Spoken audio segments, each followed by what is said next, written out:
ప్రాణాలను అరిచేతిలో పెట్టుకుని ఎటువైపు వెళ్ళి మా ప్రాణాలు దక్కించుకోవాలో తెలియని డైలమాలో పడిపోయామండి. మేమందరం కూడా బాలింతలు ఉన్నారు సార్, 7-8 నెలలు ఉన్నటువంటి గర్భిణీ స్త్రీలు ఉన్నారండి, 2 months 3 months బేబీస్ కలిగినటువంటి బాలింతలు ఉన్నారు సార్, హార్ట్ పేషెంట్స్ ఉన్నారండి, అలాగే మంచాన పడిన వృద్ధులు ఉన్నారు. వాళ్ళందరినీ తీసుకుని ఏ సేఫ్టీ ప్లేస్కి వెళ్ళాలో తెలియని అయోమయ స్థితిలోకి వెళ్ళిపోయామండి.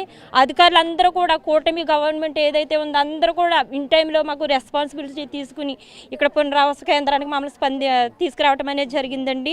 టీడీపీ ఇన్ఛార్జిగా పనిచేస్తున్నటువంటి అమూల్య గారు కూడా ఎప్పటికప్పుడు మా యోగక్షేమాలు తెలుసుకుంటూనే ఉన్నారండి. అలాగే రాత్రికాల సమయంలో కూడా మా రాజోలు నియోజకవర్గ ఎమ్మెల్యే గారు కూడా వచ్చారండి. ఎప్పటికప్పుడు అధికారులు వచ్చి మా యోగక్షేమాలు తెలుసుకుంటున్నారండి. మాకు రాత్రికాల సమయంలో ఫుడ్ కానీ, ఉదయకాల సమయంలో బ్రేక్ఫాస్ట్ కానీ, టీలు కానీ నిన్నటి నుంచి కూడా వాళ్ళు తీసుకున్న రెస్పాన్సిబిలిటీకి ఏమి ఇచ్చినా మేము కూడా వాళ్ళ యొక్క రుణం తీర్చుకోలేమండి.